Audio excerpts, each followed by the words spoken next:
I bet that if you spend more than 5 minutes on the internet, you will have come across someone who's trying to sell you their online course or digital product. Nowadays, everybody and their mum has an online course. Hell, even I have one. So here's a question.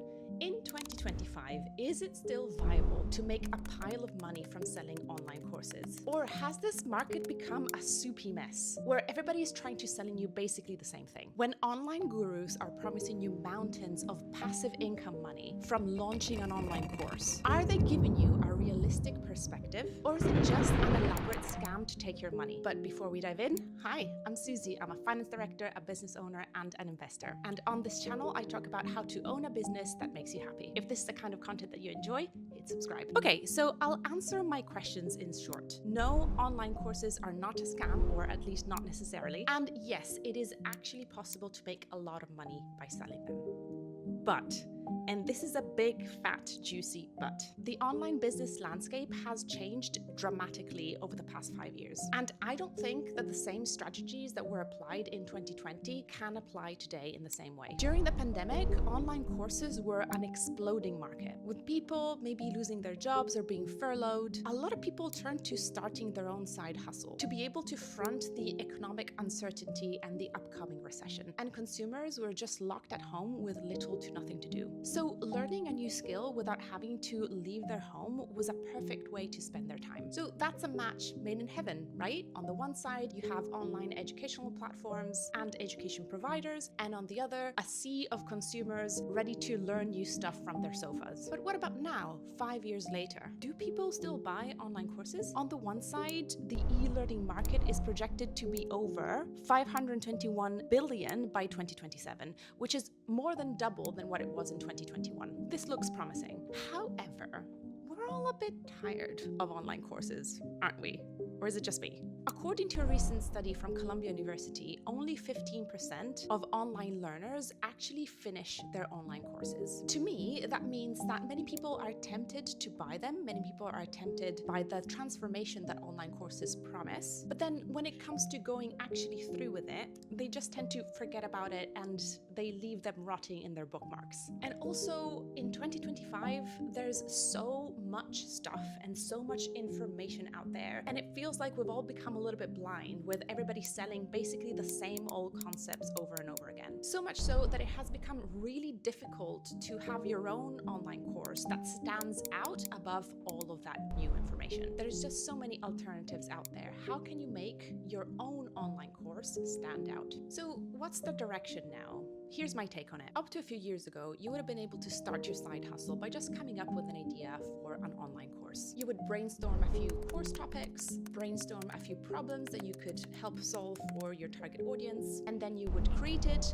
launch it, and then develop a traffic strategy that would lead people to it. Maybe using SEO or hoping that one of your reels will go viral. Now, I don't think that this works anymore in 2025, or at least it has become an incredibly difficult strategy because of how just saturated the market has become. Here's my main headline. It is becoming increasingly difficult to drive traffic to your sales page if you don't have a pre-existing audience that is already warm to what you have to offer. So while I think that digital products have the potential to make you a lot of money, I think that the sales strategy for them is kind of reversing in a way. Here's what I think is the best long-term strategy to make sales from digital products. The first step is to actually start from one-to-one client work. Identify what skill that you have that you want to sell and find clients that will pay you to deliver it. It could be web design, copywriting, bookkeeping, coaching, therapy, virtual assisting, whatever your specialty is. Offer it through one-to-one work with clients. If you've never done this before, you might want to start with lower rates than what the market rate is, as the focus here will be to gain experience and get really, really good at what you do and collect customer feedback.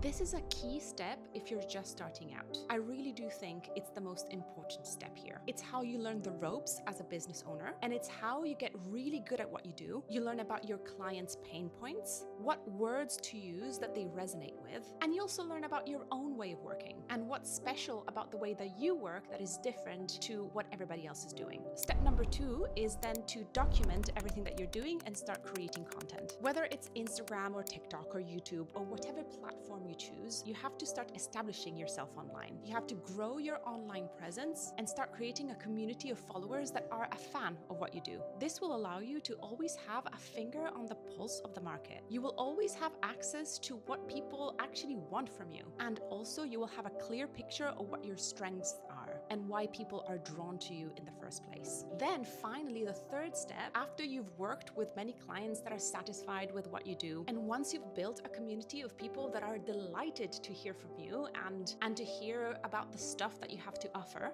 then you can start thinking about what digital assets to start building with them. At this point, you will have already created that relationship, that trusting rapport with the people that you're about to sell to, and you'll have a very clear idea of what problems that you can solve for them. This is what I think is the best long-term strategy to have digital products that actually sell. You start working with clients and become exceptional at what you do, you build an online community, and then from the information that you have from that online community, then you create a very specific, high-quality online course or template or whatever it is, and then you sell it to that community who are already warm and ready to buy whatever it is that you have in store for them. Could you skip the first 2 steps and just start directly with selling the digital product? Of course you can. I'm not saying that that's not a viable strategy, but what I am saying is that it's becoming increasingly difficult to create and sell digital products without having an audience that already knows you. It will be difficult to put your online course in front of people's noses and convince them that it's better than all the other options out there. But your online course will fly off the digital shelf if you make sure that it's made specifically for the kind of people that are a fan of your work and will trust you to create a product that will bring them the same results that you have been showcasing all along. And there you have it. That's my take on how to make money out of an online course or digital product in 2025. I hope you resonated with this video. Let me know in the comments if you agree or disagree with me. That's fine too. And I would so appreciate it if you hit like and subscribe to the channel. Thank you so much for spending your time with me today, and I'll see you at the next one.